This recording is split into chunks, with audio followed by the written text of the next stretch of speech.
Pîr û Rometên Kurdistanê Halit Alaçatı Evîndarên axa Kurdistanê û jiyana azad bûn. Rêberên dîrokî, civakî, çandî û baweriyê yên Kurdistanê bûn. Tevgera Azadiya Kurdistanê kongreya xwe ya 12 pêkanî. Çi dibe bila bibe, ev kongre dê bibe werçerxeyeke mezin a dîroka Kurdistanê. Lê mijara me ne nirxandina wate û giringiya kongreya dîrokî ye. Di pêşerojê de dê encam û wateya vê kongreyê gelek bê nirxandin. Mijara me her du şehîdên ku kongre diyarî wan hatiye kirine. Du pîrên Kurdistanê yên nemirin. Şehîd Ali Haydar Kaytan û Şehîd Rıza Altûnin. Du pêşengên azadiya gelê Kurd. Du lehengên tevaya jiyana xwe ji bo xatirê jiyaneke azad a zarokên Kurd bexşandin. Du pîrên tenê rojekê jî ne ji bo xwe, ji bo gelê xwe jiyan. Destpêk partîbûn û mezinbûna PKK ne ji bo dîroka Kurdistanê, ji bo dîroka mirovayiyê jî rûdaneke dîrokî ya dê hetayî bê bibîranîne. Dîrokeke bi bedelên giran hatiye nivîsandin û destkeftiyên mezin ji bo gelê Kurd, bindestan û mirovayiyê afirandine. Dîrokeke gelê li ber sekaretê ra kiriye ser piyan û bi xwîna şehîdan ji nû ve jiyandî. Dîrokeke ji tevaya mirovayî û bindestên cîhanê re bûye hêvî. Dîrokeke bi rûmet, bawerî, fedakarî û hezkirinê dagirtiye.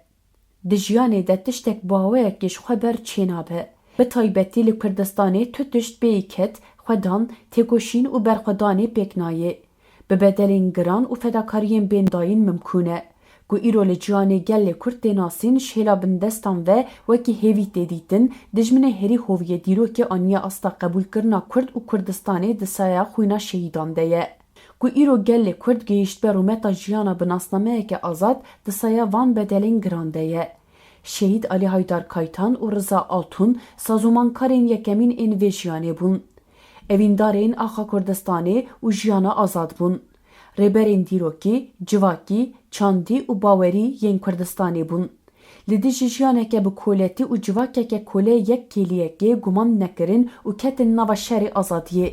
Ji miriyan têkoşer afirandin û doza azadiyê meşandin. Bi ket, fedakarî, bîr û baweriya xwe rêya milyonan vekirin. Birçîman, rêhevalên xwe têr kirin, bêxewman gelê xwe fikirîn. Jiyana xwe feda kirin û ewleyiya gelê xwe mîsoger kirin. Yek rojê rihetî nedîtin, li yek carê jî ev yeka gilî nekirin. Tekane derdê wan ew bû ku gelê Kurd serfiraz bibe. Bi şîrîna rûyê zarokekê Kurd ji bo jiyana xwe feda bikin bes bû. Bi êşên gelê Kurd xemgîn bûn, bi kena zarokekê Kurd bextewar bûn.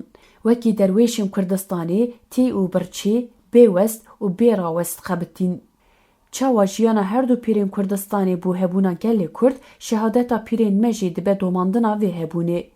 Di her kevir, her dar, her kulma axa Kurdistanê de xwe helandin û bûn Kurdistan bi xwe. Heta dawiya cîhanê her zarokek Kurd dema çavên xwe vekirin, dê dar, kevir, pel, kulîlk, ax û ava Kurdistanê de pîrên Kurdistanê û artêşa şehîdan bibînin. Ew bûn Kurdistan û Kurdistan bû Şehîd Ali Haydar Kaytan û Şehîd Rıza Altûn. Em çi qas ji pîrên Kurdistanê û artêşa şehîdan hez bikin, em dê ew qas ji Kurdistanê hez bikin. Em çi qas girêdayî pîrên Kurdistanê bibin, em ê ew qas girêdayî Kurdistanê bibin. Em çi qas pîrên Kurdistanê bi bîr bînin, em ê ew qas bibin welatparêz, mirov, şoreşker. Êdî pîvana hebûn, azadî, jiyana bi rûmet, welatparêziyê meşa li ser şopa pîrên Kurdistanê Şehîd Ali Haydar Kaytan û Şehîd Rıza Altûn e. Gava yekemîn jî xwedî lê derketina têkoşîn û nirxên afirandinê ye.